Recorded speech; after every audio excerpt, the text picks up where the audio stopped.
Tim Weisberg here, along with science advisor Matt Moniz and Stephanie Burke. We have Moniz back in studio for the first time in a while. I'm just going to start putting up every microphone. They'll all work eventually. But he's back for the first time in a while. How you been, Moniz? I've been very, very, very busy. I can tell.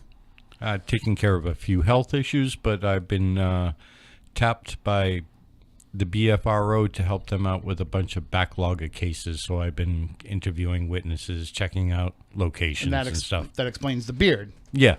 Trying to make sure that you are, more, kind of an undercover move toward trying to find the Bigfoot creatures. He's just trying to match Bigfoot, that's all. I thought he was trying to match me. It's almost like a competition to see which one of us has the bushier beard at this point. No, I think you got it right now. I didn't even know that you were growing yours. I just assumed because you usually do in the winter like me. Yeah. But I was telling them beforehand I actually had to shave the sides down a little bit, trim it down a little bit, sculpt it a little bit. So, and I got some promo pictures coming up for the station, so I don't know what I'm going to do. I might be less squatchy myself, but we'll see how that goes. I like being bushy in the winter. You look better squatchy. I like it. I think it makes me look distinguished. I like it more full the way you have it now. This is kind of getting kind of creepy, I think, for the audience. The audience is these two guys are just admiring their beards. I thought the show was about the paranormal, which it is.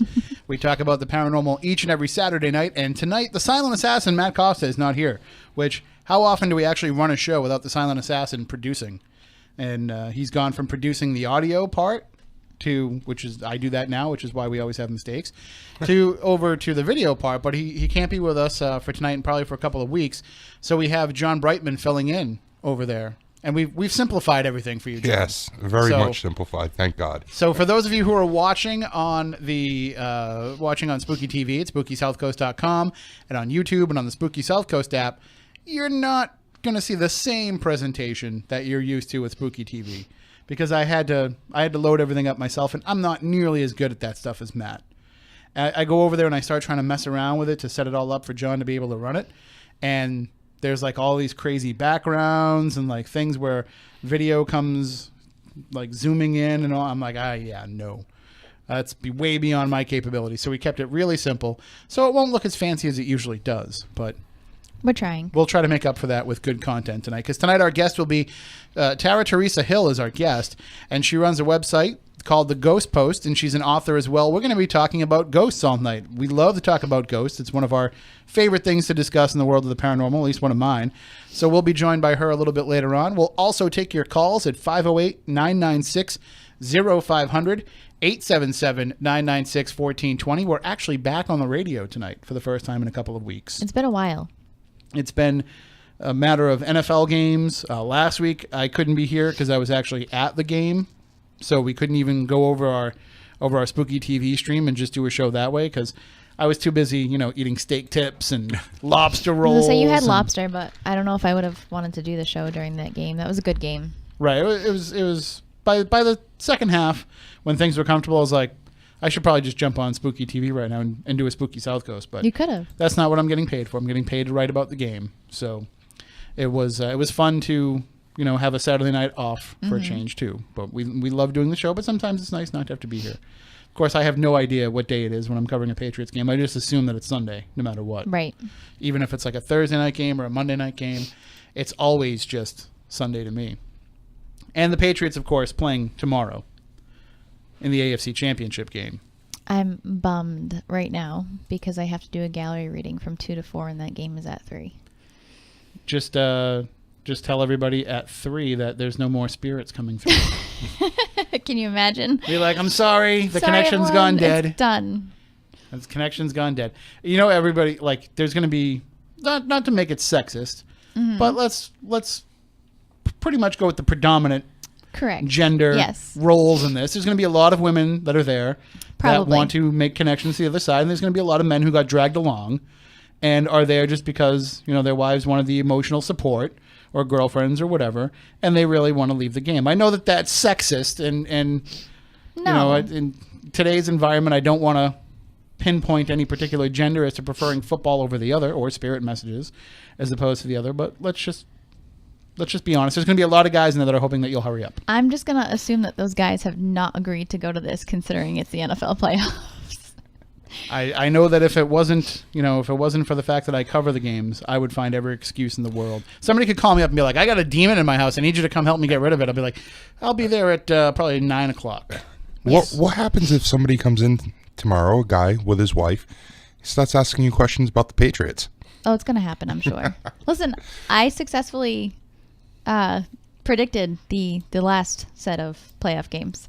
Really? Yes, I did. Like last week's games Yeah. or last year? All of them. I sat down, I picked everybody. Did you pick the teams? Did you pick the scores? No, I picked the teams. I wasn't going to go as far as the okay. scores because it didn't really matter to me as long as, they won. But I could do that. I was sitting at a table with some people that are sitting behind me right now and kept telling them the Vikings were going to win. And right down to the wire, they're like, yeah, no, you were totally wrong. I was like, all right, 3 out of 4 is not bad. And then that last minute was pretty intense. So, like, I'm pretty sure that I could have picked who was going to win the games. Although I probably would have picked Pittsburgh. no, well, But- see, that's what I figured. Everybody was going to pick the Steelers, but I knew for sure. I didn't believe the Steelers would win that See, game. when you get to be like what I did a couple of years ago, where I correctly predicted the exact score of Patriots games, I remember that. like 3 or 4 times in one season. Yep. To the point where one of the editors wrote a column questioning whether or not I actually was psychic. That's hilarious. So when you can predict the exact scores like I do, then I'll be impressed. I didn't care as much to do that. That wasn't. To be was clear, I'm important. impressed by your psychic abilities. Oh, well, I'm thank not you. impressed by your So football kind of psychic you. abilities. Well, So- fine. I won't tell you who's going to win. I don't need to know who's going to win. I think we all know who's going to win. Well, hey, let's not just. This make is automatic Jacksonville. assumptions. Right. Come on now. It's the number 1 defense in the league. Don't take them too lightly. So anyway, that's that's by the time people listen to this on podcast, the game will already be over. They'll be like, these guys Right. are idiots. Like, Right. But we are going to talk about ghosts coming up a little bit later on. But Moniz, I do want to ask you. You said that you've been going out and handling a lot of these Bigfoot cases, and I think there's a lot of focus on Bigfoot research right now. The paranormal world goes in trends. Yeah. And we had our ghost trend, and we had a little bit of a UFO trend for a couple of years where people were starting to get into that. I think right now demonology is a big trend, but there's a lot of people too that are getting into the cryptids, and a lot of people are very interested in Bigfoot research. And whether or not you want to say these creatures exist, and not you, I mean, people who are looking into this, I'm interested a little bit into the pathology and the procedures of investigating for a Bigfoot. So if somebody tells you we've gotten these reports, say we'll use Middleborough because that's had a frequent amount of sightings. Okay. So a couple towns away from here. So Middleborough's had some sightings. People say that they've seen this creature walking through the woods. They've captured it maybe on some of their game cameras, maybe some of their home exterior surveillance cameras caught something. And, maybe they found prints in the woods that look like they're not anything that's normally occurring out there in the woods. What would be your first step as a researcher to go out there and try and verify these claims that people are making? Well, the first thing is to make an assessment of the people making the reports, just like in paranormal research or UFOs. Am I dealing with somebody that has mental issues, is, drunk on drugs? You do the same ruling out of, the wheat from the chaff that you Right. do in regular paranormal. If they turn out to be a credible type of witness, then you follow up with, the typical questions. Where did it happen? What time did it happen? Who is with you, if applicable, and things like that. Then you start to get into the meat and potatoes of what they saw, if it's something that they saw. A lot of times, a lot of reports they're getting now is like footprints or audible noises and stuff like that. We just had a case where it was a road runner case. It ran across a road on Route 44 in Connecticut. I'm not going to get into particulars where. But Was it wearing a red flannel shirt? no. Okay, good. No. All right. But, Just had to ask. Talked to the witnesses, described a tall creature over 7 feet tall, covered in hair, crossing the road from one side to the other. I swear I wasn't in Connecticut. Well, what's interesting is Well, he said covered in hair. covered in hair. Yeah. I don't want to know. Have Don't answer you that. not seen me No. with a shirt off? No. You'd be covered in tattoos. You'd be the Bigfoot covered in tattoos. True. But it's just like paranormal research or UFO research. So you're collecting all of the data ahead of time and the reports of what it is that you're looking for. But from what I'm wondering is now you're going out there and you're trying to find if there's something. And I know how to look for ghosts. I know what to bring with me. I know what experiments to run. I know all that kind of stuff. If I was going out there to try to prove or try to verify claims of a Bigfoot sighting, I wouldn't know where to begin to be able to say if there was something anomalous that was out in those woods or not.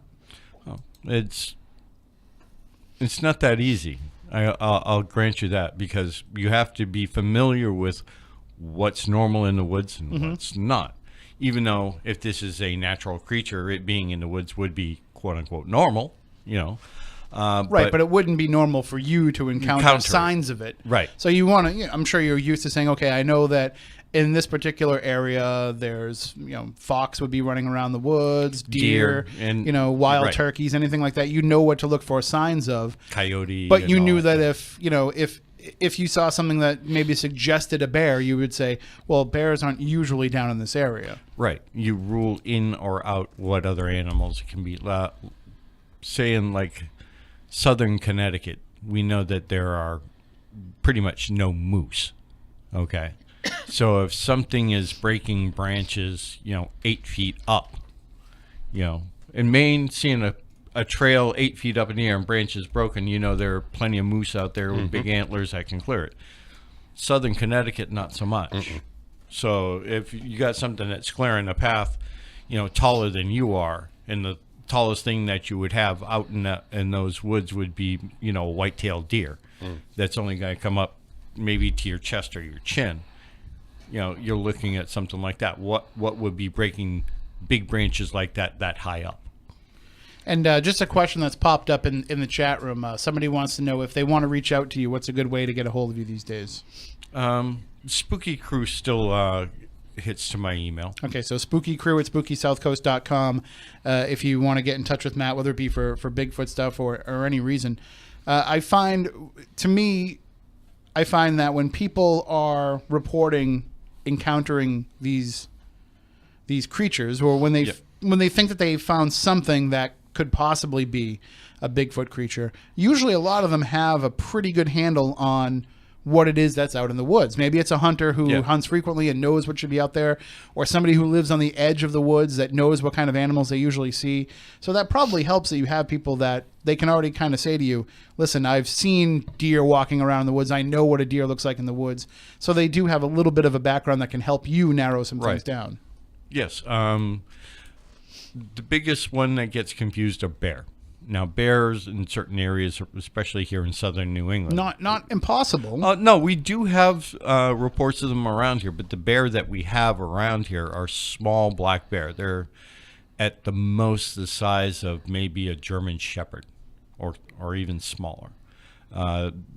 Large black bear you find more up in New Hampshire and Maine and things like that. Those can be confused, but the bear that we have around here are too small. And when you got something that stands, over 7-8 foot tall, even a small, German Shepherd sized bear, even if it stands on its feet, it's only going to be as tall as you. My favorite bear is the one that made it to the Cape. Oh, the one that on the canal there? Somehow made it over the bridge. Yeah. So I don't know if he had the permit for that.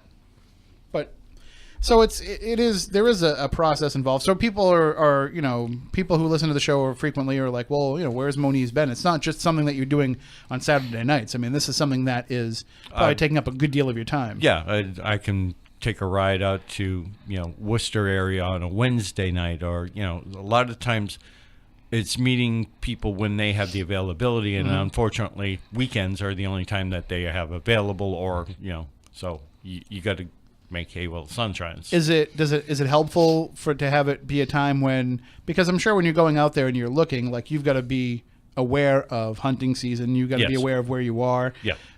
It probably makes it easier. Whether it's private property, public property, what times you can be allowed in those areas and stuff. Yeah. When hunting season is over, it probably makes it a little bit easier, not only for you to go out into the woods to look for them, but I would think if these creatures are out there, they know to stay away when there's more man in the woods. Well, most hunting is done during the day. Okay. And going out in Bigfoot research, you're not so much looking for Bigfoot during the day. You're looking for its signs because it's daylight. It's easier to see the broken branches, the footprints, and the scat, and the remains of deer that have been fed upon and things like that. To track them and find the animal itself, it's more done at night because they're thought to be nocturnal. And it makes it a lot easier, to go into the woods at night and not have to worry about hunting, because hunting usually isn't done at night with certain exceptions. Well, I think that I would like to go out at some point, in the spring when the weather's a little better, and I'm not much of a woodsman, despite what the beard might suggest. I am not much of a woodsman. I don't think that I would be. I know that it's probably easier to find tracks in the snow. Yes. But I think that I would probably, to me, I just look at it as, wait a minute, a whole bunch of white stuff on the ground might make it a lot easier for me to get lost in the woods. And plus, I'm kind of a wuss. I'll wait until the spring when it's warmer. And so maybe sometime this spring we'll go out and you can actually show me the process of because I've never done it. And I mean, we did it one time, on Moni's Island. But that was doesn't kind of, really count. Yeah, we were kind of just like, dummying it up a little bit. But I think I would like to go out and just kind of see the process so that I have a better understanding of what it is that you do. And, maybe if two bearded gentlemen go out there, the Bigfoot might be like, hey, these are my people. Yeah. I want to come out and say hi. So let's make a plan to do that at least at some point. Well, I plan on taking other people out in spring. I'll try and put together a little gathering. Well, let's just do something you and I first. Yeah, you and I. I don't want everybody to know that I'm afraid of what's out there. Not a problem. Not a problem. First. But we can set up stuff for other people if they want to go too. I know plenty of people that would love to come out and go. My daughter, Lex, you're welcome to come up with us too. There's rattlesnakes too around here. People don't realize that. You go up to like the Blue Hills. Oh, Yep. yeah. There's rattlesnakes. So, We have rattlesnakes in Wareham. So there's reasons to be a little bit worried about going into the woods. Seriously. I want to know when we're going to go alien hunting and bring Stephanie with Never. us. Well, you I'd don't love you to don't bring really her. you don't have Nope. to hunt them. Better You just, yet, John. you just call I'll bring them. them to her. No, No? no. You just call them down. You don't have to hunt them. Oh, that's You true. just say, "Here she is. We got her out here in a wide open area. Now's the time to land." You guys are so mean. Oh, you know you We're love not it. mean. It's research. No. It's not research. What do you need to research? It's research. What good is that going to do for anyone to have aliens come and find me? Be Well, entertaining. Because if it's you, This is that's true. one person they're not going to be bothering and abducting for one night. So it's actually a service to all of mankind. Plus, if we were going to do this, I mean, you think that you would be able to talk to them and, because they would probably speak to you, telepathically, mentally. Yeah. So that would be a good help for us to be able to speak with them and know what's going on, is having you there. You don't need me for that. I can't do what you do. No, but I'm fairly But- certain that aliens have some type of weird superpower where they could just get across to you what they need to without using me in the middle. I still like the idea of you being there. No, I'm good. Thank you. I've sworn off aliens forever. And I'm going to help. I'm going to help Stephanie with the transition out of this conversation right now. thank you so much. She has to go in the other room and get our guest on the phone. Perfect. So she's going to do that, and we can pivot a little bit here. You can stop picking on me. I will say this: I got really excited last night when the government shut down, Oh, good. because my thinking was, if the government shut down, then that means that there's nothing really going on at the White House, and we can go look for ghosts there, right? So I did tweet the president, and I did ask him, if I was like, hey, if the government needs some money, we can host a fundraiser and we can do a little ghost hunt there, and I promised pizza and Swedish fish. He seems like he's a pizza and Swedish fish kind of guy. So Did you get a response, though? not yet, but he's busy. He's working on a bunch of different things, but he may get back to us and say, that it sounds like a very, very fine idea. I mean, he doesn't really live there anyway, so it's not like we'd be interrupting. Well, I mean, I'm willing to go on a Saturday night when he's at Mar-a-Lago. Yeah. You know, we don't need him to be there. No. I just, leave us a couple of staff members that have had experiences to talk to us. Yep. And give us the chance to, be able to. We'll be hanging out with Lincoln. Or whoever else wants to show up. Yeah. If all we get is Rutherford B. Hayes, I'll be fine with Rutherford B. Hayes. Will you? Yeah. Will you that's truly be fine. satisfied, or will you need to come back from No, Isn't Andrew Jackson's wife also supposed to? there's a number of spirits that are there, but I'm just saying which ones might actually choose to talk to us. Some of them might be like, Lincoln or bust. I think Lincoln would be willing to chat with us, considering his experience with the world of the paranormal. Yeah, so let's not use Stephanie as bait to bring Lincoln out. Let's throw in a field full of aliens. We don't that's need- way better. we don't need you you for for bait for Lincoln. that. Yeah. Yeah, no, Lincoln was. But you can't do Lincoln what was I cool do. with all this stuff. We don't need it. Not for Lincoln. He'll talk to us through the recorders. Like if we need Warren G. Harding, then we'll be like, Stephanie, can you help us find Warren G. Harding? If like William Henry Harrison. Ghosts like me better than they like you guys. But these are the harder to find ghosts. Lincoln, I think, will be right there to welcome us. You think JFK would be there? Again, the beards. The Oh, the beards? beards. As Yeah, soon as no, we walk listen. in, Lincoln's going to be like, those were some very fine beards, Yes, gentlemen. beards or not, I think I still might be cuter than you. Actually, Lincoln didn't really talk like that. Like everybody always has a, 4 years ago, but apparently Lincoln had a very high-pitched nasally voice. Really? Right. So it's kind of more like, 7 years ago. No, I'm not kidding. I'm not making fun. I'm just saying that's historic. No, I read that historic as fact. well. Yeah. So, Awesome.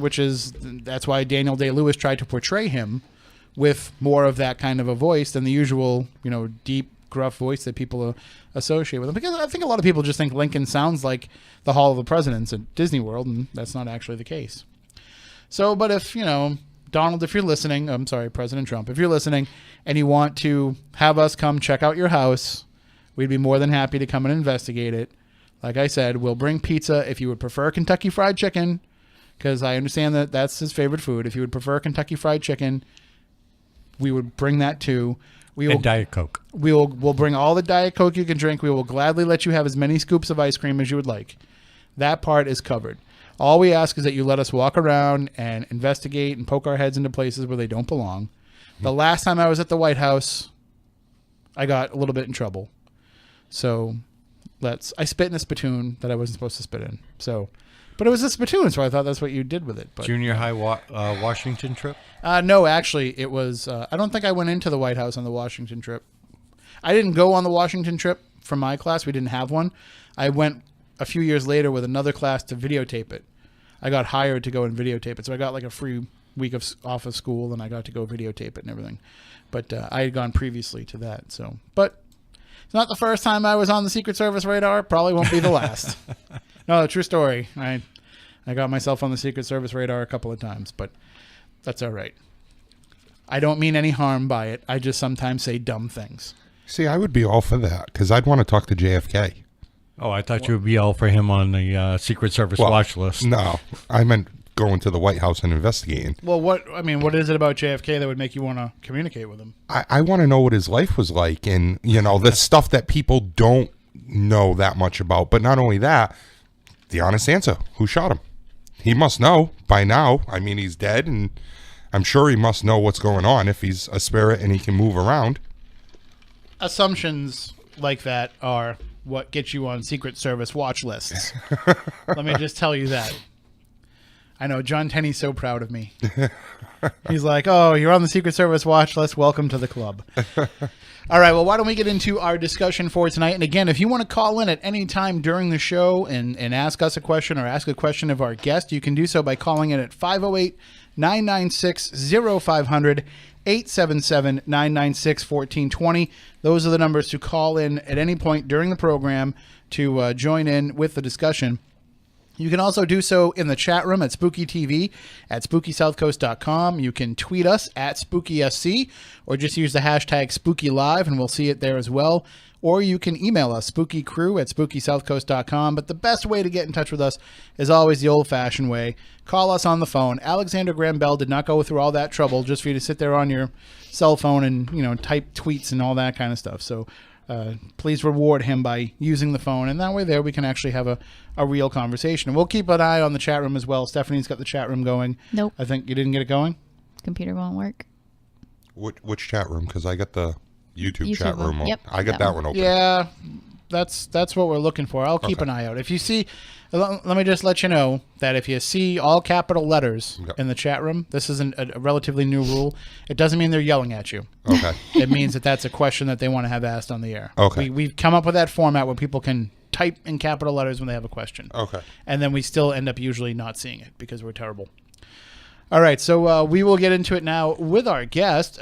Since childhood, she's been fascinated with ghosts and hauntings. She's experienced plenty of ghostly phenomena over the years, and she has sought to share those experiences with readers through both her ghost story blog and her fictional work. During college, she took classes like Gothic literature, reading about Dracula, Frankenstein, Dr. Jekyll and Mr. Hyde, and other horror classics, and she always would refer to ghosts into her assignments as well. So that led to her eventually founding an annual college ghost tour to lead incoming students and their parents around, telling them about the spirits that haunted the campus. And she joins us now. We have Tara Teresa Hill joining us on the phone, if I can remember how to do this and not mess anything up. Hello, Tara. Are you with us? Yes. Hi. Oh, there you are. Oh, see, it works all right. So, do you prefer just Tara or Tara Teresa or? Well, I mean, you can call me Tara, but I did take Tara Teresa Hill as my official author name because I don't know. I thought it had a nice ring to it. You know. It does. It certainly does, and it just, sometimes when you are writing professionally, you want to have a name that has a meaning for you, if maybe it's a family name or maybe it's something else, or maybe you just want to hide from the IRS, whatever it is that you want to do, we encourage it and we're fine with it. So, well, I want to talk to you first and foremost, before we really get into some of these ghost stories and we get into some of your theories on ghosts and some of the real ghost stories that you've shared with people through your blog. I want to ask you about leading a college ghost tour.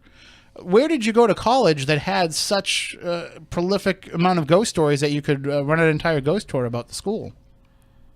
Well, I went to the College of Mount St. Vincent in Riverdale. It's actually near the Bronx in New York. And basically, all colleges, I've heard of so many college ghost stories. And my college, of course, had its share. And some of them might have just been legends that the students made up, but anyway, when I became a student during orientation, one of the orientation leaders, really sweet lady named Brittany, told us, like I said, I love ghost stories. Are there any ghost stories about the college? And so she told me a bunch of them. And, I really got very excited. And then when I was an orientation leader, this is how it started, I happened to mention some, and I had a bunch of students who were interested, and I said, sure, you know what, I could take you around. And that was the best one I did, because honestly, it was just a bunch of quiet kids ready to hear, like, history/ghost story legends about the college. Other times I did it, and they were just too loud and noisy, and I said, guys, we're never going to see anything if we ever were. Right. Well, I mean, that's just, it's fascinating to me that you could get, because, we have, here in New England, we've got tons of haunted colleges. Every campus around here has ghost stories and they have legends to share. The problem is that you run into administrations not allowing you to go and either explore those stories or share those stories. I went and gave a ghost talk at UMass Dartmouth. And I didn't dare actually tell any of the ghost stories about UMass Dartmouth because I know how the faculty feels about them being shared there. So it's one of those things where, here we have them everywhere, but we just can't tell them. So I think it's very fascinating that you were able to incorporate that with people. Did anybody ever take the orientation tour, hear these stories and say, you know what, I think I changed my mind. I'm going to go somewhere else? No. I mean, they were pretty interested in them. I mean, sometimes they weren't too happy when I told them about some of the dorms being haunted, and they said, do you know which rooms? And I said, well, not officially, no. Well, but I said, but don't worry about it. You're freshmen. You're going into alumni at the time. That was the building. I said, you're going into alumni anyway, so the really haunted places are Seton Hall and Merrillack Hall, so don't worry. And then, of course, I did see ghosts in the other places, too, and I was like, well, yeah, they're everywhere. Well, and that's the thing too, I think, is if you're opening up your mind to the fact that they're there, then they're going to be more receptive to coming out and talk to you. So people going into these, dorms and not knowing which ones were haunted and which ones weren't, I'm sure their first mindset is, I bet you I got the haunted dorm. And so then maybe these spirits are a little bit more likely to come out and interact with them. Maybe. That's a good point. Or maybe it's just, they just go to wherever the best parties are. Some people swore to me they never saw anything. They heard all the stories and never saw anything. Some people I know had experiences. So, I had a few experiences myself, which, in retrospect, they creeped me. In retrospect, I love them, but while they were happening, I got either creeped out or confused because I didn't understand what was going on at the time. The one good thing is that, if you're going to a toga party and when the party's over, you can just use the toga to turn it into a ghost to scare one of your roommates or something. That's funny. That's what I would do. But then again, I didn't stay at college because nobody would room with me if I did. Nobody wanted to stay with me. I was a commuter instead. So now with what you were introducing these stories to folks, did that mean that you're there on campus, you're there involved, you're going to school as well? Did that mean that people were willing to come to you and tell you when they had a weird or strange experience? Were you like the go-to person if something strange happened? At the college? Yeah. No, they just kind of knew that I knew the ghost stories, and I did do some events through RAs and everything, especially around Halloween. I did a couple of Ouija board readings in the college, where, we tried to contact spirits around the college. So we did, I guess so, yeah. I probably got a bit of a reputation. Well, and you said that when it says in your bio that as you were studying, you were focusing on a lot of that stuff. And I think it's funny now that, colleges are actually teaching courses with ghosts as a central theme. Maybe it might not be the actual pursuit of proving their existence, but at least ghosts are becoming more and more of a topic that people are interested in at an academic level. Yeah, that's true. I was always interested in, the ghost stories, whether they're true, like accounts, or they're, through experiences, or they're fiction. I really love fictional ghost stories. That's why I also write them. But for me, it was just, has always been an interest. So, but I think it is really cool that they're also teaching people about those things. And I think it's important to keep an open mind to, to the unknown and to the spirit world. Especially when you think about our ancestors, the people who came before us, and maybe how, if we think about them more and we focus on them more, we can give them energy to kind of help us through our challenges in life. And that's what I think anyway. Well, absolutely. And ghosts are a frequently used literary device because they are an opportunity to be very reflective of ourselves and of our times. And I think that people use ghosts as a way to kind of represent in some ways they can embody the fears of mankind, but they also embody what it is to be human and what it is to kind of look at the fact that we are mortal and we only do have a limited amount of time to make our mark here, and that, kind of the way that we're remembered is our ghost. It's kind of what lives on after us. So they're a very powerful tool, and I'm sure that you use them in a variety of ways in your writing.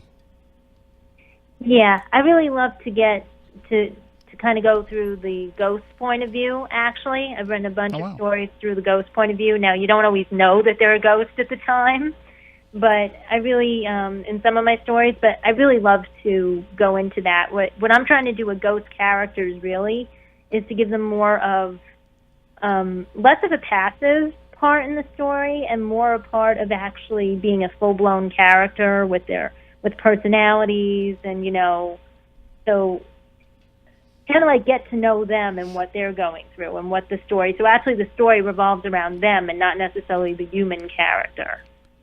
And when you're doing that, when you're crafting these ghosts as characters, I'm sure it's important to you to keep the humanity of them. So it's not just a matter of, people are afraid of ghosts. That's something that has always been a common theme. There's always that fear, that apprehension when you encounter one. But I think a lot of times ghosts are dehumanized. And by putting it in their perspective, I'm sure you have the ability to kind of explain who they are a little bit more. That's exactly what I'm trying to do, and I'm trying to take away, take away more the fear. Like, it's not that I don't think that horror has its place. I mean, there are people love horror stories, and I get it. But I like to get beyond that and see, but what is the ghost really about? What is their personality? And I actually like to do it where the humans and the ghosts kind of help each other and interact with each other. Is there a way when you are crafting these? Do you just look at them as the same way you would craft any living character, that you are giving them the same thoughts, feelings, humanity, or do you have to take into account the situation that they're in, and does that change the way that you portray the character? Well, it really depends on the story, and what the story is about. But for the most part, I think of them as a human character, but with kind of like with superpowers, because they can levitate things in some scenes, or they can flow through walls, or there's always that tension of they can do other things. And are they visible to the person the whole time? Are they invisible? Do they suddenly pop in, where the person's thinking and suddenly, hey, you were thinking about me, and so here I am, and it's like, and I kind of go for a comical towards it, but not straight up comedy, like slapstick comedy, but sort of like, not witty either. It's kind of hard to explain. Like, they'll just come in on a moment's notice. I have that happen in a couple of scenes I'm working on in a novel. So, again, it depends on the person, the character of the ghost and the relationship between them and the human. But that's kind of what I go for, is to make them as human as possible, but sort of with like special powers, because they don't have the same limitations we do. In a way, though, it's kind of, not having the limitations of living characters. It probably gives you the opportunity to give them a lot of omniscience, too, in the stories, that they're able to, even if they don't have a direct knowledge of something that another character may be thinking or feeling, they're able to kind of be around them without them knowing. So it almost like a ghost as a narrator, for example, probably gives you a lot more insight than a person telling a ghost story where the ghost is just one of the characters. Yeah, definitely. And I think, you're definitely right about that. And I love doing a lot of my short stories. I do the ghost as the narrator / main character, actually. And I love writing in first person. That's actually my go-to, is to write in first person, which is cool, but it can be a bit difficult once, it gets past a short story and it starts becoming a novel. It's like, all right, well, so why did I start this in first person again? Right. Well, one of the advantages of researching actual true ghost stories is you must be able to use those actual reports that you're collecting from people and finding on your own. You must be able to utilize those as a way to help, further craft and define your characters. Oh, definitely. I keep it in mind for inspiration, or, writers get, ideas all the time. So something may be happening, and I'll say, hey, that's a good ghost story idea. That would make a good short ghost story. Or what about a ghost story from this perspective or something? And so, I think they do filter in, because I'll say, oh, ghosts can do this, or ghosts can do that, or maybe I should see if I could use this in a story, levitating objects is very rare, but, in a story it might be an interesting technique to have the ghost use, especially if they can use it to, help someone. Well, but there's also, too, that line of when you're writing, you will know what can be too fantastical to include in a story. Because as you're collecting these real true life reports, and then you are taking bits and pieces of those and putting them into your fictional accounts, you might know to say, okay, well, a ghost isn't going to flip over somebody's car. You kind of... that's a little ridiculous. You know what the limits of believability are, because you know what you believe from the reports that have come into you. Mm-hmm. Has there ever been a story that you have, written and you said, okay, I know I'm taking a lot of poetic license with this, but it might be a little bit of stretching believability, but it serves the story. I'm sure there must have been a few instances of that.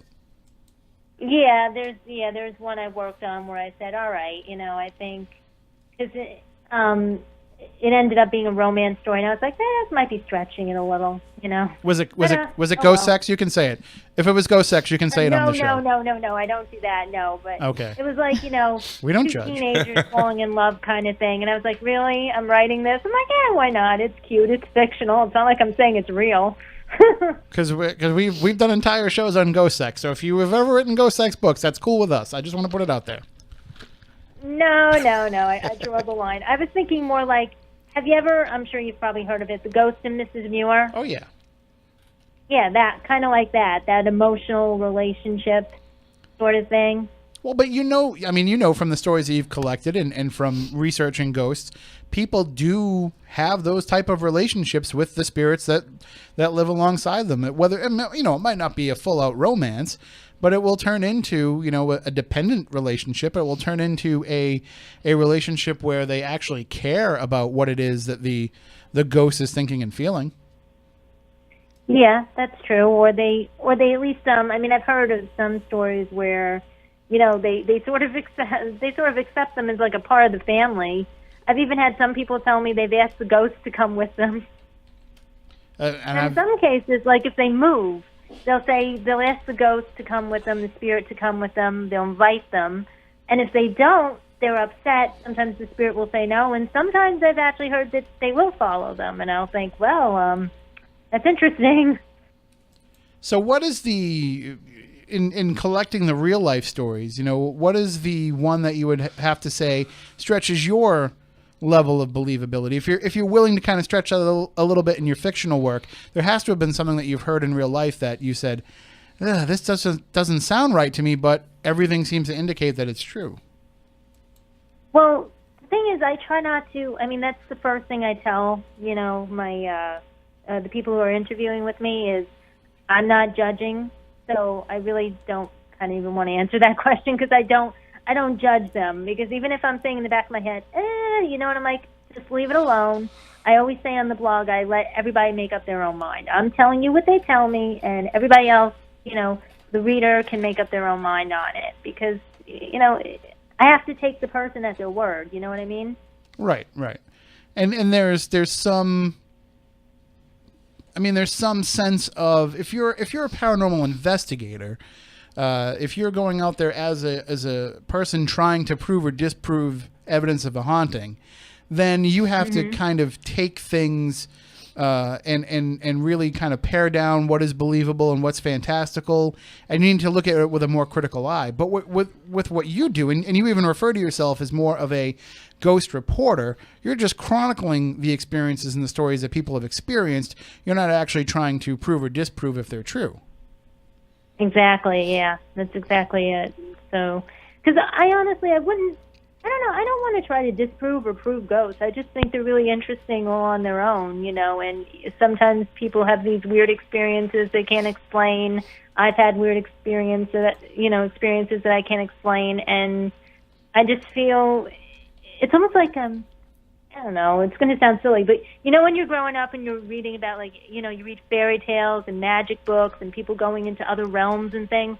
Mm-hmm. To me, it has that sort of mystical quality, and I like it. And I really don't want to disturb it. I just want to expound on it and talk about it and explore it, but not to disprove it or prove it.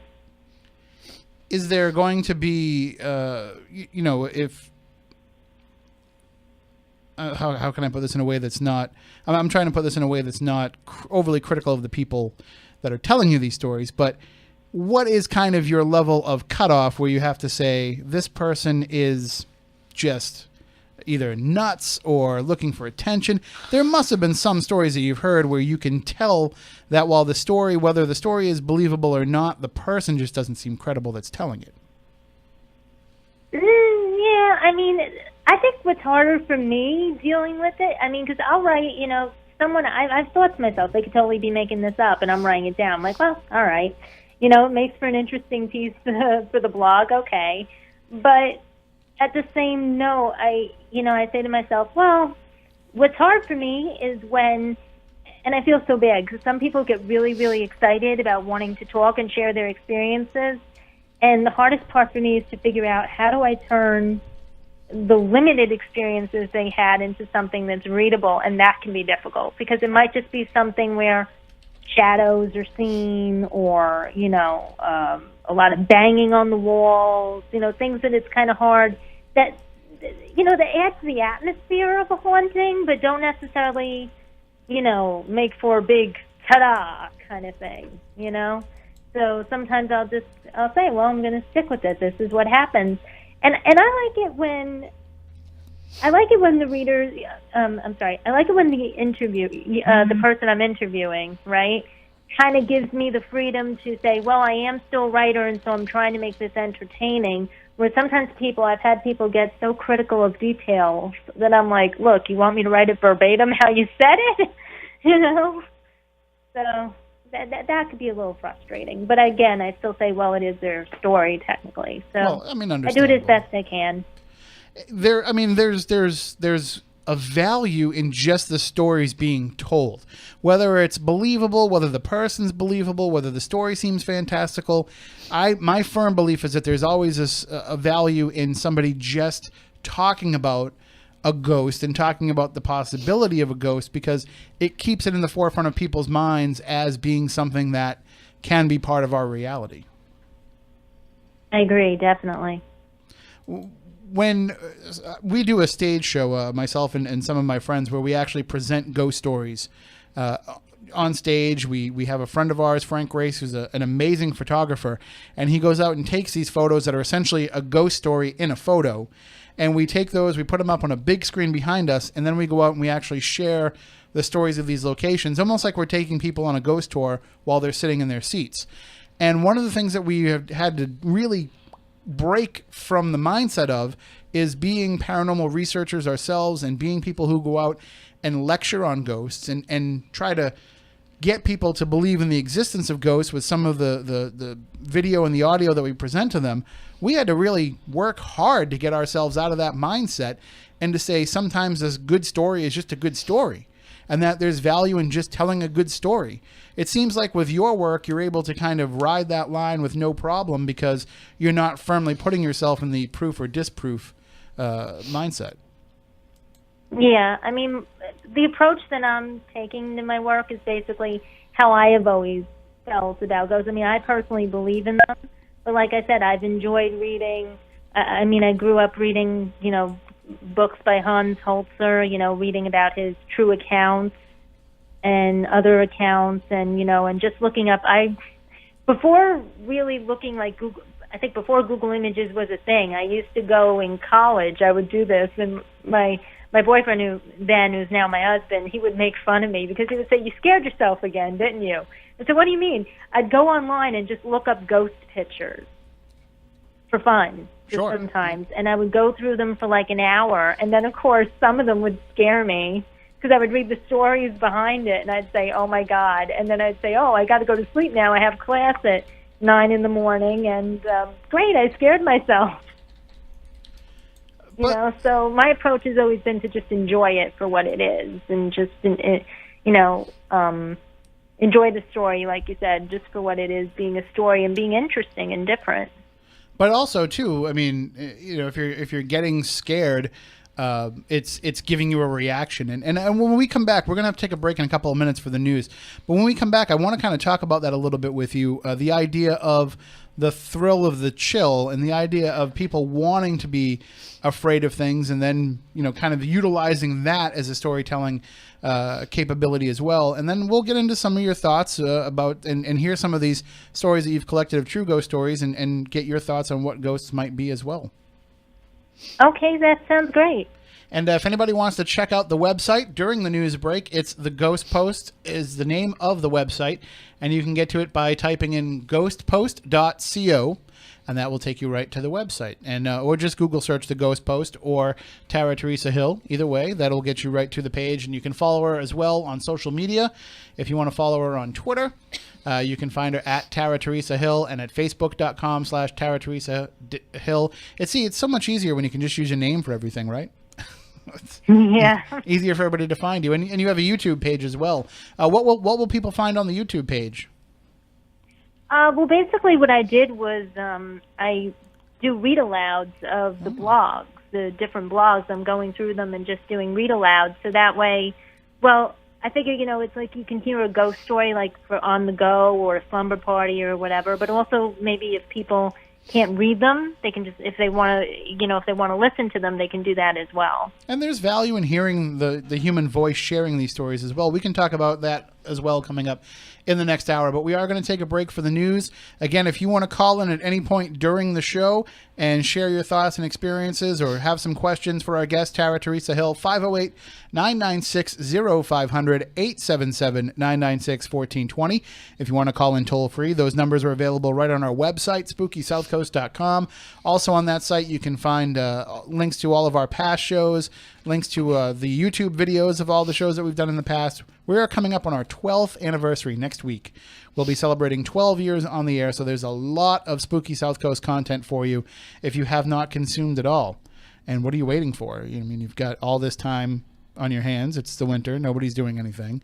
You just want to sit around, listen to podcasts, and watch YouTube videos. We've got you covered. Maybe you got a nice new device for Christmas that you want to use and download some content onto. SpookySouthCoast.com. That's the site to go to. You will find everything that you need. So we are going to take a break for the news. We will come back with Tara Teresa Hill talking about ghosts and taking your calls as well. 508-996-0500. Back with more on Spooky South Coast in just a bit.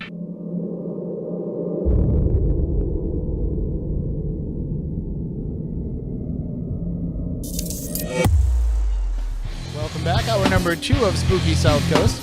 Tim Weisberg here, along with Stephanie Burke and science advisor Matt Moniz. We've got the big man, John Brightman, in tonight, helping us run Spooky TV on SpookySouthCoast.com and on YouTube and on the Spooky South Coast app and on wherever else you can get streaming live video. You will find our faces. We're sorry for that. Well, we don't apologize for Stephanie's. Hers is fine. But for the rest of us... Thanks. Well, what else? What do you want me to say? Well, it's better than the previous statement. And she's like expecting me to shower her with compliments. Stephanie... You You're haven't so in like beautiful. 10 years, so I'm not expecting it anytime soon. It's not who I am. I know. I love you just the way you are, Tim. Good, because I'm not changing. I know. Including this shirt. I've been wearing it for 2 weeks straight. That's not true at No, all. it's not. There's live videos to prove it. That's not, I actually was concerned the other day because I wore a shirt twice in the same week. And I'm like, when I go Facebook Live with my news videos, somebody's going to point that fact out. Did they? No. Thankfully. Well, you just gave yourself away. It just goes to show that people just don't pay attention to me enough. Right. So I'm not that concerned about it. Not that upset. Well, we are talking about the paranormal. We're talking about ghosts tonight with our guest Tara Teresa Hill, and she runs a website known as the Ghost Post. So you can check that out for yourself, theghostpost.co. So you don't even have to type in the whole .com. You can just stop at the C and the O. You don't need the M. She's saving a little bit of time there. And that's time that you can use spent checking out her posts and checking out her stories. You can also follow her on Facebook at facebook.com/Tara Teresa Hill. And also you can follow her on Twitter as well at Tara Teresa Hill. And of course, we have that posted up on all of our information as well. And I want to ask you, Tara, too, Matt, our producer who's usually here and he's off tonight, who was working on booking you, he mentioned that you have a Facebook group as well. Yes, I have a Facebook group. It's called the Paranormal Hotspot, the market for all things paranormal. And what it is it's basically a group I started. I actually linked it to my author page. And what it is basically, I feel like it's hard to advertise, like to let people know what you're doing, whether it's your blog or what have you, just to build your author platform. I said, I don't really see a lot of places to do that on Facebook. I mean, other than to share it in, like, paranormal groups. So I said, you know what, why don't I let other paranormal groups and paranormal investigators and anybody with a paranormal-related business, I said, why don't I let them join the group and they could just promote there? And then, of course, other people naturally who are just interested and aren't in the business, end of it, also join. And I said, that way we can all help find each other. I mean, it is great that we have, with the internet and with social media, we are kind of all able to connect, and we're all able to, kind of just be I mean, they use the word community, and we can debate whether or not it is, because some people aren't accepting of others and all that kind of stuff too. But there's a network. There's a great network of people that are able to be reached. That, you know, when the old guy across from me here in the station, Matt Moniz, your beard's grayer than mine, so I'm going to call you the old guy. When he first started doing this, 30 years ago, it was a lot harder to be able to share thoughts and ideas with people. Yeah, we didn't have the internet. I can only imagine. You didn't have, not only did you not have the internet, but like you didn't really have any way of knowing when people were doing, unless somebody like printed out a business card and put their name on it and said paranormal researcher, you wouldn't know until you knew somebody. Yeah. It wasn't like people were out advertising this like they are now. No. Well, I mean, I suppose so with, having something like, the paranormal hotspot where people can kind of get together and share those ideas, it also helps foster different ideas and things that people wouldn't have thought of and different approaches. We know that when we hold our ghost hunting events or whatever we do, one of the things that I'm fascinated with is seeing other people's methodologies and seeing their own thoughts and opinions and viewpoints on what they think ghosts are. And that's helped me widen my spectrum over the years. And I'm sure you guys get into some pretty heavy discussions like that in your group. Yeah, I mean, it depends. I mean, mostly what I do is I'll post things of interest, like articles I find or pictures of, pictures that have ghost stories attached to them. And I let people share. I have, people who are writing about their real experiences and publishing it in books and everything, put their stuff up there. It's still a very young group. I'm just trying to grow it to, I'm just trying to help it, grow and blossom into whatever it's going to be. But hopefully it helps bring people together. I think I'm just taking a look at it now, and I think my favorite rule is rule number 4. The no porn rule. But I do like the fact that you say that paranormal erotic art is fine, which is, it's there's a lot of it, and some of it is very tastefully done. But you also mentioned that it's not a dating site because it's a professional networking site. I would argue that in the paranormal world, some of us will just take a hookup any way we can get it. So we spend so much of our weekends running around in the dark, yelling at things that may or may not be there, that any chance that we can get to find like-minded people that are interested in that, we're not looking any gift horses in the mouth when it comes to how we meet people. Well, I'm just trying to discourage like the creepy stalker kind of people. Like, hey, I see you're in the group. You want to go out on a date? Oh, you're discouraging the creepy stalkers? All right. Well, I just sent a request to join. You can just ignore that then. Oh no, not like that. I'm kidding. I'm kidding. Yes, but one of the things that I wanted to ask you about, because obviously with your work and the way that you're fictionalizing ghosts and the way that you're utilizing them as characters, there's probably a lot of definition to who they are and how they got into that position that is part of their story and part of what you're sharing. But when it comes to real life ghost stories, have you made a determination in your mind about what you think ghosts are and how they come to be?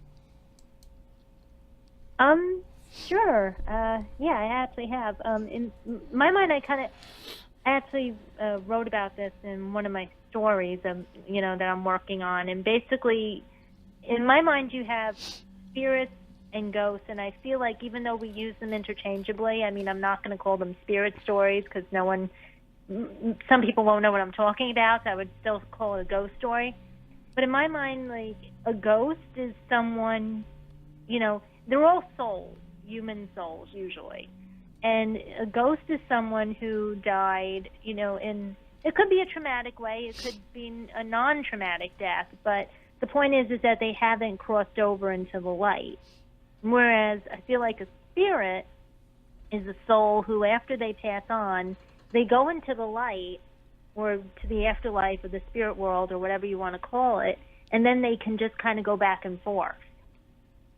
So, for example, someone dies and, they go off into the light, and then even though they've been in the afterlife and been in the spirit world, they could still come back to Earth to come visit or to do other things, what have you. Well, my co-host here, Stephanie, is a psychic medium, and she encounters ghosts in kind of a different way that we do. And I know that, we've had, Stephanie, you and I have had discussions about what the nature is of these ghosts. But you say a lot of times spirits can kind of come in and out. Sometimes they're there, sometimes they're not. Well, it depends. Are they crossed over or are they earthbound? And that's a huge difference. The readings that I do for most people with their past loved ones, I'm communicating with spirits that have already crossed over. So therefore they can come back and forth and visit whenever they do, they so please. Earthbound spirits are those that have chosen to stay here for whatever reason, and they have a various list of reasons. Every single spirit is different. So they choose to stay, therefore finding out their story, which is most of the time what we do, all ghost hunting or searching for different spirits, and finding out why they're still here and what their story might be and what they're still attached to. So that's completely different. And as far as traveling goes, or back and forth, or doing whatever they want to, some of them are stuck right where we find them. Others travel back and forth.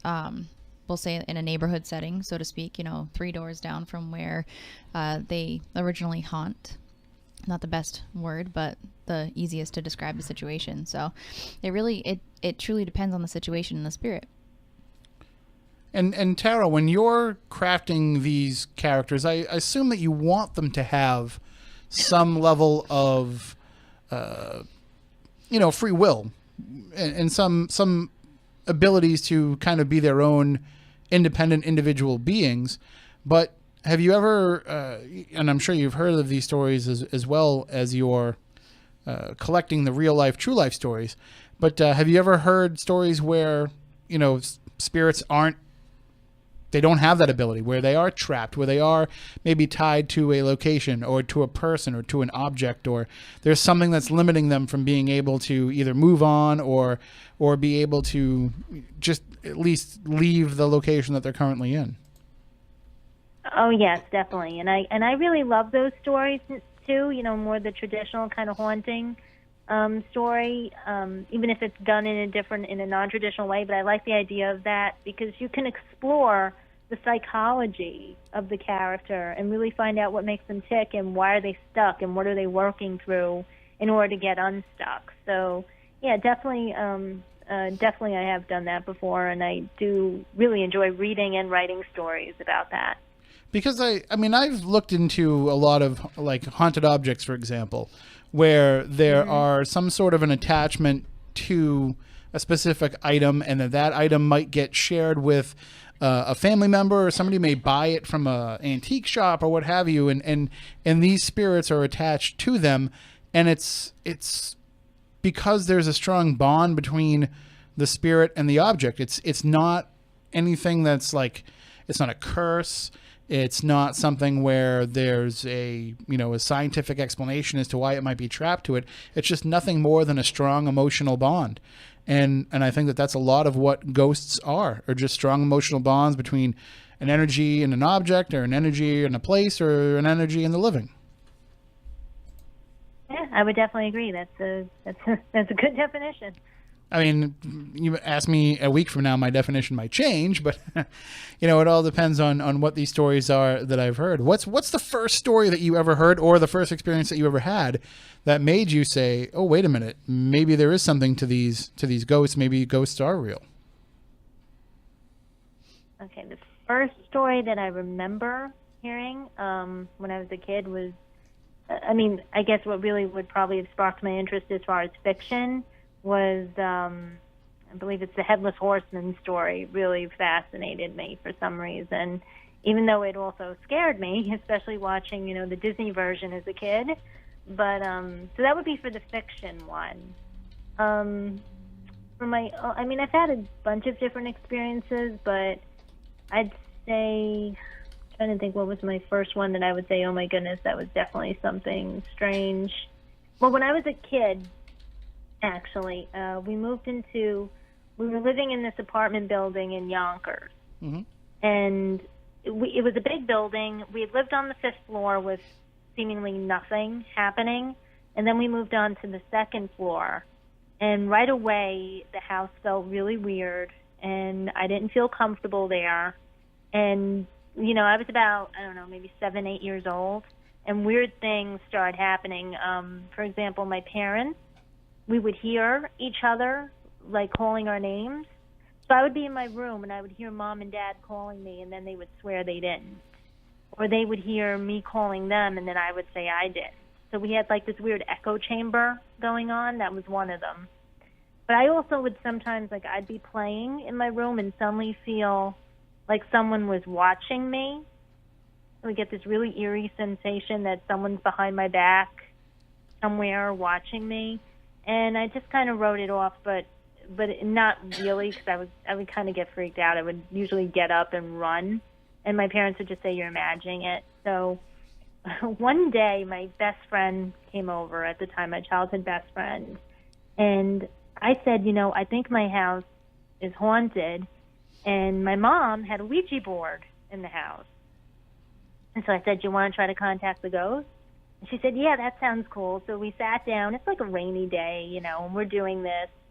And my mom showed us how to use it. And after a few minutes of moving around, the little planchette, or I believe that's what it's called, it started to, move on its own. Like, we felt like it was moving on its own. And I said, are you the ghost that haunts this house?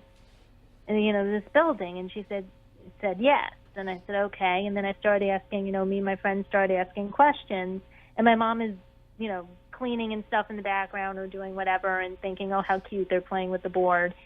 And I said, well, have you been in my room? She says, yes, I've been in all the rooms.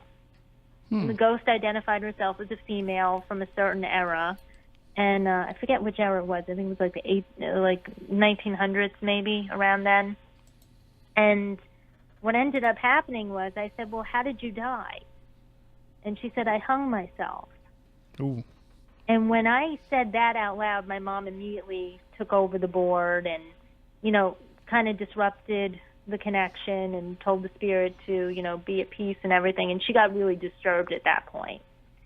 Months later, it's a big snowstorm, and my dad and her are helping shovel some people out.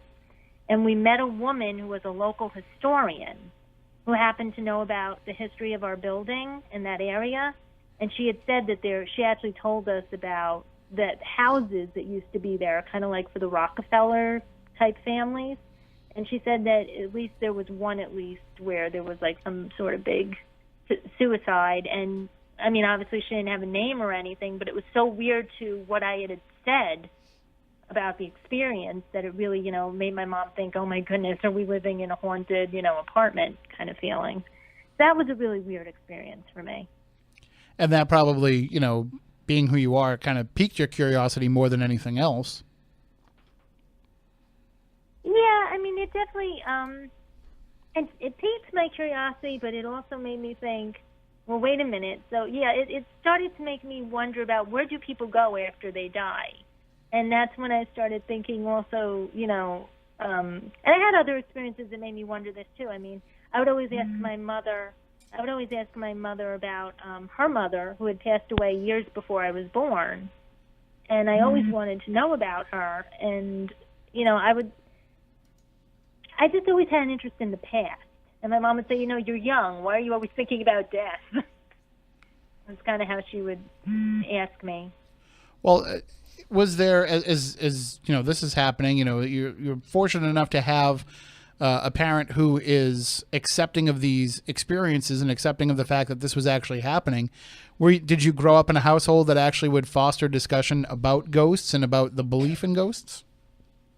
Oh, definitely. I mean, my mom is actually a pagan and Wiccan, and she believes in ancestral spirits. I mean, she's the one who she really taught me about all this. I remember one of my earliest memories was a Halloween night when we're sitting in our living room, and there's a jack-o'-lantern, and she's telling me about how the spirits come through when the veil is thin, and our ancestors are with us. And she always was very accepting and also, educated me on this stuff. She didn't want me to be afraid. She always said death is just transition. It's not something, I mean, yes, we fear it. We fear the moment of it. But death is really just another change that we go through, that the soul lives on forever. And then she also taught me about, I believe in reincarnation personally. So she taught me that, we come back in different forms. And I think, too, that when you have that type of an environment growing up, it makes it, in some ways, it makes it not only more acceptable, but more kind of I think it gives you more of a tolerance to be able to hear other people's stories. Like with me growing up, I grew up in a household where it was kind of talked about a little bit. Nobody, if I said, I'm afraid of the ghost that's in my room, I'd be told there was no such thing. But then at the same time, I might hear my mother and my grandmother at the kitchen table talking about a ghost story from their own house or what have you. So it wasn't something where it was completely discouraged, but it wasn't the same situation as you had. But I also found that by having that background, it makes it so that I'm more understanding and compassionate to people who want to share their stories, as opposed to just being, obviously when you're collecting stories, you want to be somewhat objective and be that reporter. But at the same time, you have to understand that this is a huge emotional thing for people to have to experience. Oh, yes, definitely. I understand that. And a lot of times people, I always offer them, if you don't want your name used, give me a fake name or I'll make up a fake name for you. I never give their last name unless, they tell me to because they want promotion for something that they're doing. Then I'll use their last name if they give me permission. But yeah, definitely always, like you said, being compassionate and understanding that they're trusting you with this information and these stories. And a lot of times what they say to me is, I'm just so glad you believe me. I feel like sometimes like this was crazy, and it's just so nice to have someone, not only want to share my story, but, treat me nice and not, make fun of me for what I'm going to say or what I've said or anything. And I'm like, oh, no, thank you for sharing it with me. That's what I always tell them. And that's why I always thank them personally. If it's not my story, that's why I always put thanks to so-and-so for this story from this region, what have you, for sharing with me and for sharing this story. One of the things that I think is the most fascinating when people share their own stories with me is when they are willing to put their entire put their entire belief set on the line when they have an experience like this. When they say, I'm not a person that ever would have believed in this, but I can't deny this experience. Or, growing up under this religion, I was taught that this stuff doesn't happen, but I can't reconcile with what I've experienced with what I've been told growing up. Like when people are willing to allow this type of an experience to change their worldview, to me, that is, that's a real special moment to get to share with somebody when they're willing to say everything that I thought that I knew was wrong. Yeah, that is a really amazing experience. And it does happen, it does happen, I think, frequently to people where it's just suddenly this boom moment, where their whole worldview shifts. So is there, for you, it seems like you've always been kind of accepting of this, and there was never kind of an aha moment where you had to completely rethink everything. But has there ever been an experience that you have had, or just something that has happened to you in researching these stories where you've said, okay, maybe this is a little bit more than I bargained for? Yeah, there definitely has been. Actually, there was this experience I had where, I almost feel like it's like a pulling back of a curtain. And on the one hand, it's amazing and you want to know more. And on the other hand, I'm like, pull that back. Let's pull it closed. I don't really want to know about this. It kind of creeps me out. So I have had that experience actually about a little over a year ago. Now, I live in a pretty calm house, and I'm grateful for that. But sometimes, when people kind of get a premonition, but they don't know that it's a premonition until it happens, kind of thing, until after it happens. Right. It's got to it's got to come to fruition for it to have made sense. Yeah. Yeah. So I was standing. We have this big window, and I was on the phone with my mother, and my husband was on the couch, and I was talking to her, and then suddenly I saw this really. It's like not. It wasn't dark outside. It was like dusk, so I could totally see. I had clear vision.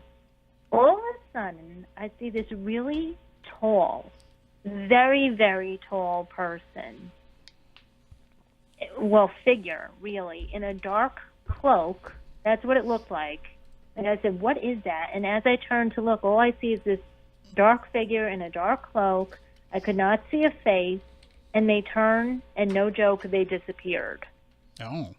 And I got so freaked out seeing this because it's daylight. They're not there anymore. It was literally maybe 15 seconds or something like that.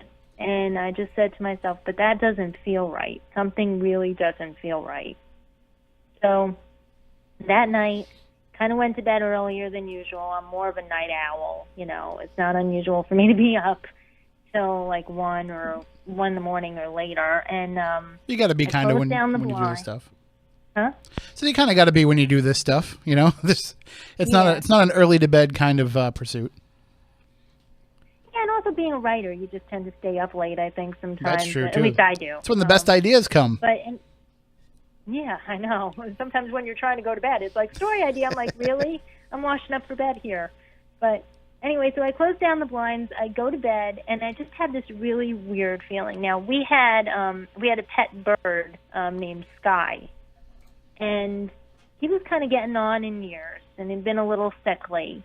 And that night, he told me off when I came into the bedroom because we used to have to keep him separate from the cat. And so he kind of told me off when I came into the bedroom. I said, oh, go to sleep. And I went, because I said, it's just me, go to sleep. And I got in bed.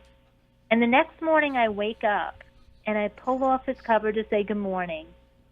And he is lying dead on the cage ground. And I just got really freaked out because when I thought about what I saw and I thought about what happened, I said that, I think, was like seeing a Grim Reaper outside my house. Well, yeah, that would be something that would kind of make me have pause. One of the weirdest things that ever happened to me was when I first started doing this show. And as I mentioned earlier, we're going to celebrate our 12th anniversary next week. So it was probably 12 years ago. It wasn't that long that we've been doing the show.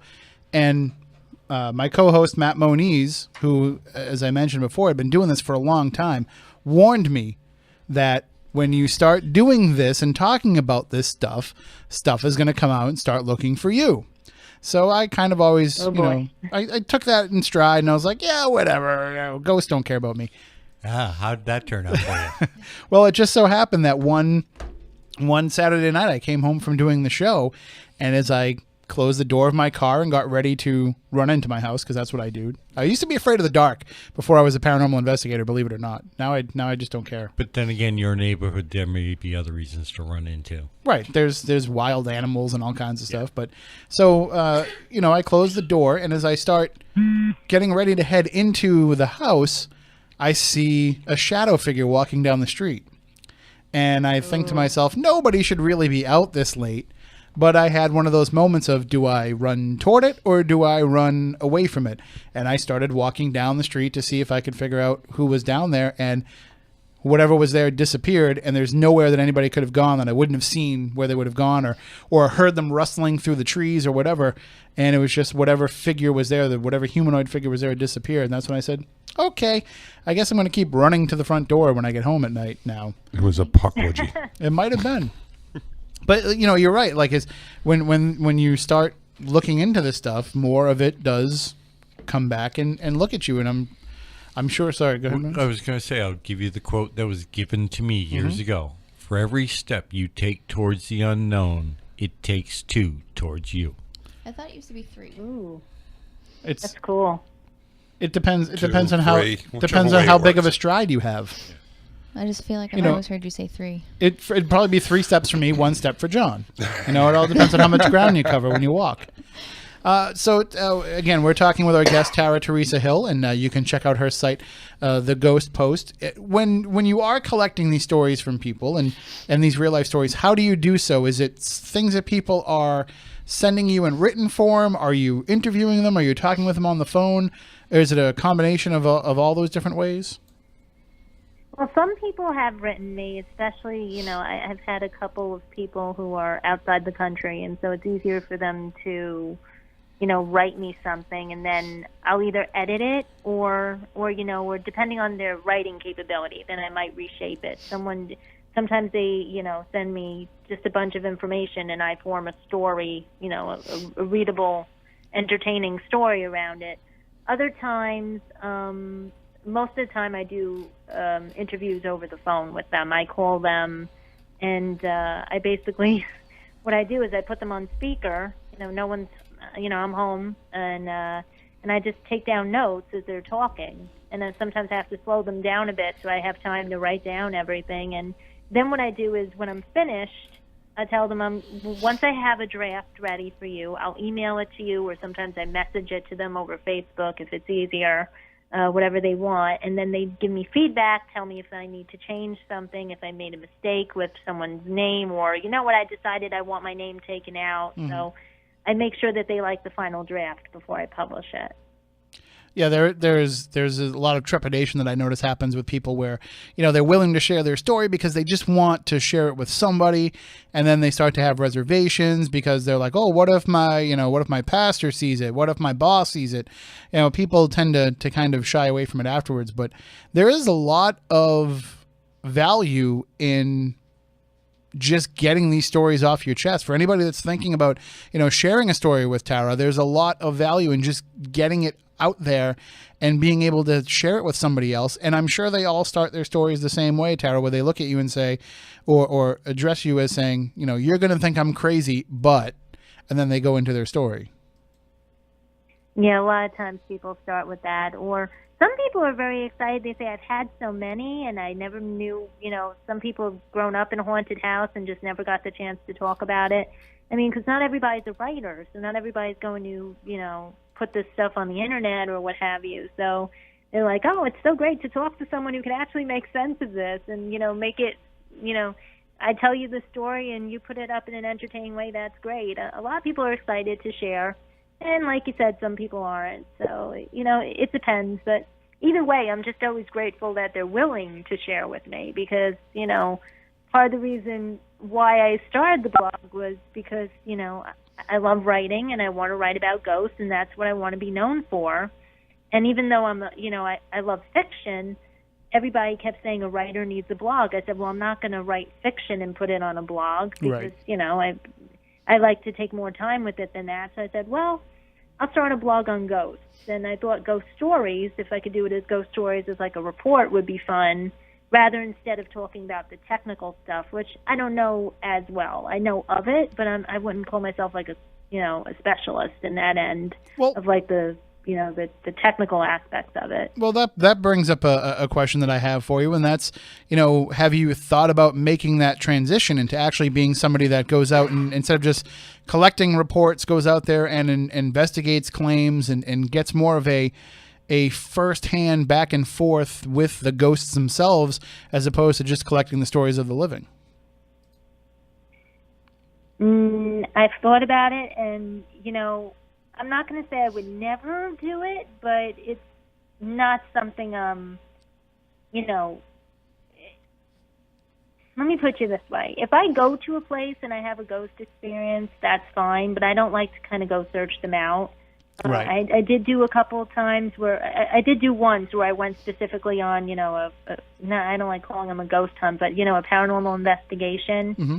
And it was a bit creepy. I mean, it was fun. It was really a lot of fun, but it was also a bit creepy. And the place that was investigated was really run down, and there was like a lot of water and dust and broken stuff in there. And I said, you know what? I don't think I'll do this. I prefer to just get the stories and not have to go into the field itself per se. Oh, so I'm always open to experience a ghost if one ever comes along. Sounds like my kind of place. So you just want the ghost to come to where it's like nice and warm, and where there's no ceiling tiles falling down on you, and where you can't stab yourself with a splinter while you're walking around. I see how it is. I love historical houses like hotels and houses from the 1800s and things like that. Oh, me too. I guess so. Me too. Now, in our area, we're fortunate enough we've had the chance to investigate a couple of properties from the 1600s, and just what a difference it is to walk into one of those places and to experience, the energies. Stephanie aside, she can go in there and make direct connections, but even just like the rest of us who are psychic as a brick, to be able to just walk in there and feel just a different change in energy from a place that's so old, it just gives you goosebumps. Yeah. What's probably for you, with being able to go out to collect stories and to hear these stories, and I've got to assume that there's probably a good part of you that's also considers yourself somewhat of a counselor for these people that are sharing these stories. And although you want to remain objective as a person that's taking these stories from a journalistic approach, you know, it's got to make you feel like you're doing your part and you're filling the role that you're supposed to be filling when you're just making these people feel better for sharing. Yeah, I mean, that does come into it. I mean, I'm always very surprised that, you know, I'm always surprised when people thank me so much. Honestly, I feel almost a little embarrassed. I'm like, oh, why? You know, like I'm just listening to the story, but apparently it does. Yeah, I guess it does make people feel better, and that's good. That's really a wonderful, you know, a wonderful thing. And I really do enjoy listening to them because it's interesting. You know, it's interesting to me. You know, people want to talk about ghost stories. I've had interviews that last for 15 minutes, and I've had them go for 2 hours. You know, like the interview really varies. It depends on the person. Average is about 30 minutes to an hour, but there have been times I've been on the phone with them like for 2 or 3 hours. I'm like, oh my goodness. You know, I'm still I may have stopped taking notes already, and it's just we're talking about different things, you know. So, sure, because they just they like open said, up to you. There's a human and side to it. Right. They just make a connection with you, and they want to be able to share more with you. Has there ever been a story that somebody shared with you that you've said to them, listen, I'm happy to take your story and I'm happy to chronicle it for you, but it sounds like you have an issue going on that you might need a research team to come in and check out, or, you know, you might need some help that can be more boots on the ground and more involved than you might be able to be? I think, well, definitely I've had, like I've asked people if they've done that, but for the most part, this is usually past tense where people have left those places. Mm-hmm. So, but definitely when they start talking about red-eyed figures, that's when I get a little creeped out. I have to say, understandable. Some of the stories when they're really, I really enjoy the nice stories about like ancestors coming through or what have you. The ones about red-eyed figures, demonic kind of things, I tend to write those during the day. If I can, I schedule my writing time. I'll say I'm going to write about it during the daytime, because if I don't, I'm going to freak myself out at like 10 o'clock at night, 11 o'clock at night if I'm doing this after dark. I mean, there definitely is a different feeling when somebody's sharing with you an experience that's happened to them in the past, and when they're in the midst of having to deal with a haunting, especially something extreme, where, you know, you can certainly tell the difference in the way that they are processing what it was, and when they have that distance from the actual experience, they can have a little bit more perspective of it, whereas opposed to when it's active and still happening to them, they might be in such a state of fright or panic or just anxiety over it that they're not able to express it the same way that they would if they were removed from the situation. I haven't had that experience yet. It'd be interesting if I ever do. Well, actually, no, wait. There is someone that, they told us about there was one woman early on who, she's not always in the house, but she sometimes is, because it's a family-owned house. And when she is, she doesn't sleep well there and what have you, because it's got a lot of activity, a lot of high levels of spirit activity. And so she'll say something like, you know, there's people, you're trying to go to sleep and you hear people walking around upstairs and you know no one else is up there, or you'll be upstairs and hear fighting, like vocal fighting downstairs. You come downstairs, it disappears. I'm like, oh my goodness, I wouldn't sleep there. You know, there's plenty of stories that come into me all the time of things that people are going through actively. I can send you some if you want to chronicle some in the moment stories. Some people might even be able to call you as the hauntings are happening. Well, that would be great. That would be really interesting. I feel bad for them if it's a scary one, you know. If it's something that's disturbing. Well, the good thing is, you know, we've been able to, over the last 12 years, we've been able to build a pretty good network of people that are able to actually, you know, help with people when they have problems. People will contact us and say, you know, can you come out and investigate my house? I think there's something going on. And we always say the same thing, like, you know, our schedules are so crazy, you don't want to depend on us, but we have built a nice network of people that are able to kind of chronicle things and get back to us and let us know what it is that somebody endured. So, I mean, that might be a good thing for you to do. Maybe tag along with a group so you don't actually have to be the one to do the investigation, but you could lend your skills as a person who is able to actually take things from an objective approach and help them chronicle what's going on. Never thought of that. That's an interesting idea. Thank you. And the best thing about ghost hunting teams, snacks. They always bring snacks. I feel like true. Swedish fish. yeah, we can't get through a spooky South Coast episode without mentioning snacks at least once. So it's kind of our thing. But certainly, if you ever wanted to do that, we could help you find somebody in your area, and we will certainly, anybody that we know that wants to share their story and have it chronicled, we'll pass it on to you as well. Sure, thank you. That would be really great. I really appreciate that. So let everybody know about your writing, about your work, about where they can find it all, and how they can get in touch with you. Well, right now the best place is on Facebook, Tara Teresa Hill author. Also Twitter at Tara Teresa Hill. If you want to, you'll find my my email, the ghostpostreporter@gmail.com, on either of those sites, and you can just send me an email. A lot of people just message me via Facebook sometimes, and on my author page, and they'll say, you can I do an interview with you? And then we just set it up. Then I'll ask for an email, and I always do it by email. I'll ask for an email, and I'll set up, a time to interview. I'm pretty flexible. Excellent. Well, certainly keep us up to date with all of your work, and we'll keep joining. And I really will send a request to join the Paranormal Hotspot. I promise I will not be any more creepy there than I am in other groups. Oh, I'm sure you're wonderful, and thank you so much. That would be really great. All right. Thank you so much for joining us, and you have a great night. Thank you. You too. Thank you, everybody, and congratulations on your 12-year anniversary. Oh, thank you so much. Take care. That is Tara Teresa Hill. And again, you can follow her at the Ghost Post, theghostpost.co. You can follow her on the Paranormal Hotspot group on Facebook. You can follow her on Twitter and on Twitter at Tara Teresa Hill, and on Facebook, facebook.com/Tara Teresa Hill. You'll find her author page. And certainly, when it comes to, you guys know this, is just talking to people about their ghost stories. It's hard to get some people to open up, whereas other people are just dying to share, no pun intended, dying to share this information with somebody else. And it's kind of hard to take that and be able to remain objective as somebody's telling you, because you're dealing with this emotional thing for them, and you can't help but become emotional for them as they're telling the story. I mean, Stephanie, you're open to different, having empathic Right. approaches to things, so you're going to open yourself more when you're around somebody anyway. Mm-hmm. But it's pretty easy to get wrapped up in the emotion of somebody when they're sharing one of these stories. Well, of course, because you can feel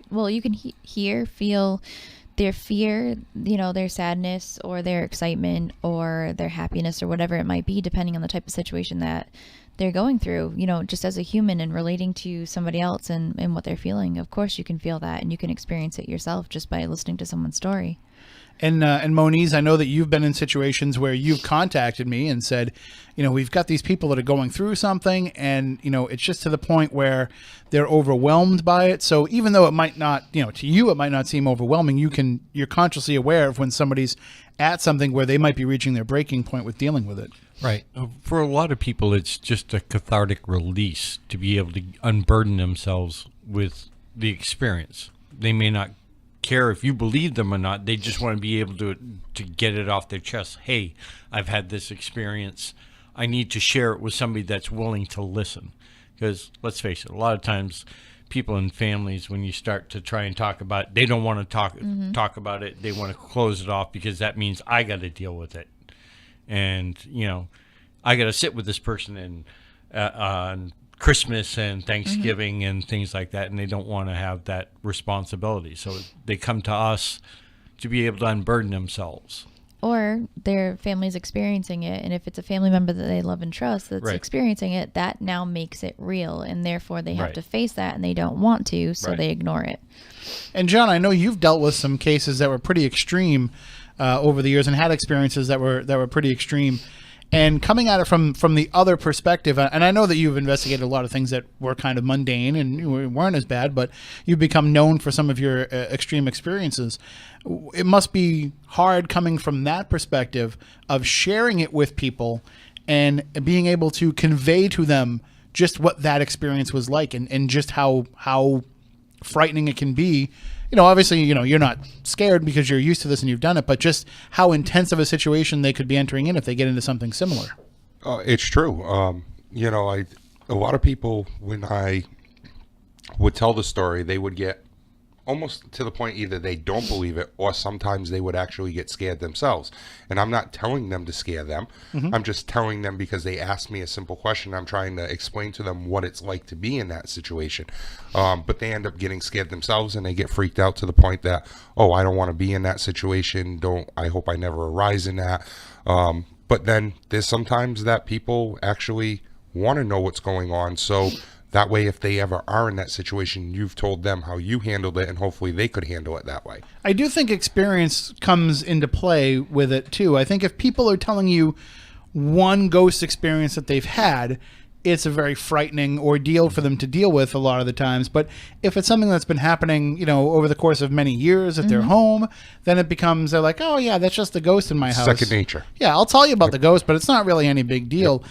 And I think that there, with experience and with repeatability, there's a lot of, I don't want to say you ever want to become dull to it because you want to stay alert and stay in the moment, but there's also kind of some sense of, okay, we're accepting of this now. Let's see if it goes anywhere beyond this. And we've all investigated together and we've all experienced that before where we're in a room with some people who are freaking out over the least little thing that's happening and we're over there saying like, do something more. What else can you do? Mm-hmm. Yeah. It's not enough for us to hear a door slam or it's not enough for us to hear a whisper. We want to have a full out conversation or get knocked to the ground by something. I did a case up Is there anybody up there? No. I just was sharing that story the other day, actually. I did a case up at Hanscom Air Force Base, and we were called in, and the family, we ended up having 4 locations on the base. We did 2 of the hangars and then 2 residential houses. And one of the houses ended up having a lot going on. So much that the family that was moving around, it was actually the daughter that was causing it. She had what I believe a little bit of case? No, actually telekinesis. And yeah, what Moni's says, a lot of poltergeist cases they think are caused by a telekinetic adolescent girl. Okay, yes, and that I didn't know that's what you were getting at. Yeah. Yes, so we're sitting there, and just what you said, we're sitting there going, what can you do? Let us see what can happen. And you can see the family, even though they've been dealing with it for years, because it's followed them from different Air Force bases, because it's her.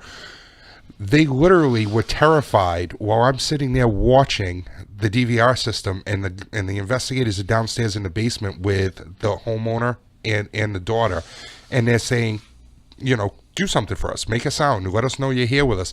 And I'm watching a hand come out of nowhere from behind the father, touch him on the shoulder. Now they're in complete darkness. I can see it on the screen, and you literally see the father turn to his left and look like something was there, brush his arm, but doesn't say nothing to nobody. When I go over and I yell down the stairs, hey, did something just touch you? He goes, yes. And the daughter goes, I told you it was here. I saw it first. And she literally had reacted when she saw that, when I saw the hand, she literally was looking at the father the whole time. Like she saw it with his own eyes. It's just crazy.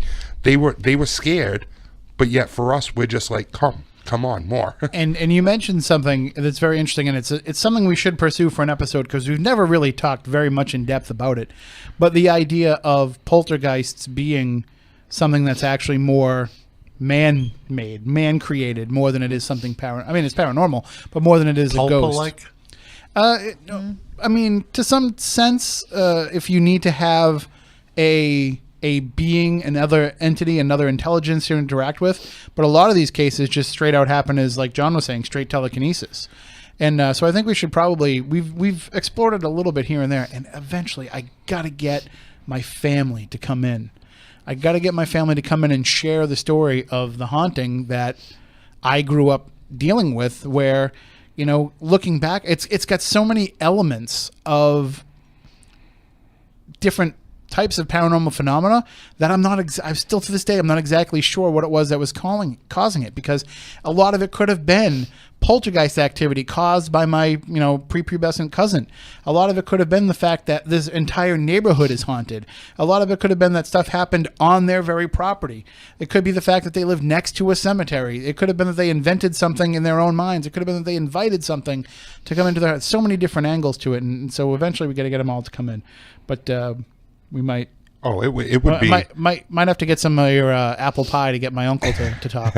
It would be an awesome subject to talk about, and I mean the stories from just that. We went back there 4 times, but just dealing with that family 2 out of the 4 times that we went, the stuff that went on, and then after getting a couple of psychiatrists involved and getting some doctors involved that we had to. They literally were determined that it was her, and it's because of the meds, so many meds that she was on. And the way the doctors explained it to me, again, I'm simple when it comes to that type of stuff. I don't understand it as well as some others. They're like, when they pumped her so much full of meds, from the average person, the way they explained it was, we can be talking, me and you, Tim, but yeah, I could be listening to Matt talk to Stephanie quietly, like whispering. Mm-hmm. My side sense is still there. But yeah, I'm still watching the screen in front of me to know when I need to switch something. We can do multiple things. Our brain will allow us. The meds were so much for her. It was shutting it down to one function. And that was her being so upset at her family from moving the location, that she was literally using that from the meds to cause all the stuff to happen and manifest within the house. I watched her break 2 necklaces off of 2 of my investigators that literally just bought them that night. Put them on outside of the gates. They didn't even have them on prior. Put them on outside of the gates. We went in, walked in the house.